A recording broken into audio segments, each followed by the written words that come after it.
สบายดีทุกคนมึงกินข้าวร่วมกันเด้อมื้อนี้ได้ตำกุ้งบุ้งจะกินอะไรยังตำกุ้งใส่ขนมจีนหรือว่าสัวเกงสัวกุ้งหรือว่าสัวกุ้งหน่อยล่ะไปกินกันตำข้าวปุ้นโคตรแซ่บเนาะแซ่บเลยแซ่บแห้งมาด้วยทุกคน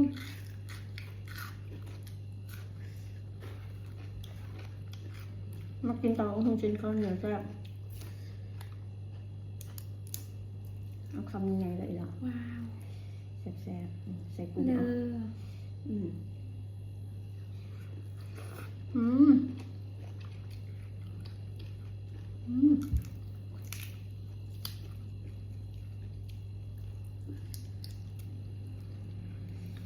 แซ่บ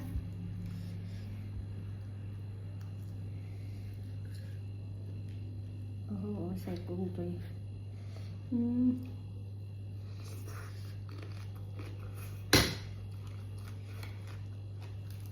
ใส่มือเลย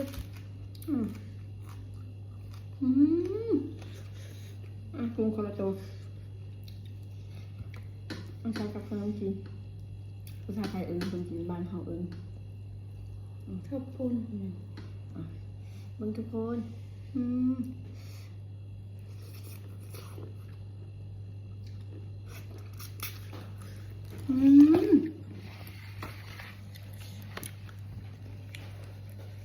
แซ่บผักกับมักแฟงของเมืองครับ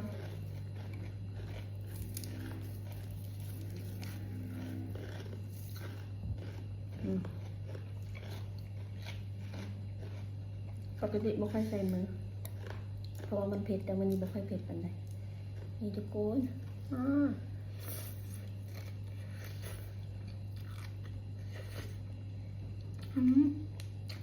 เสียบอ่ะ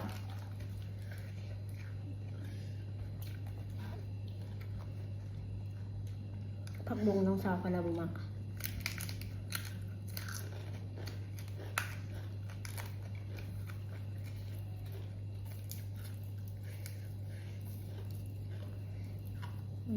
แซ่บสุดแซ่บสุด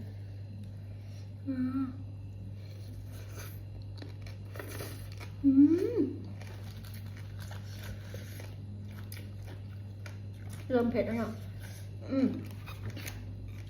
หัวกุ้ง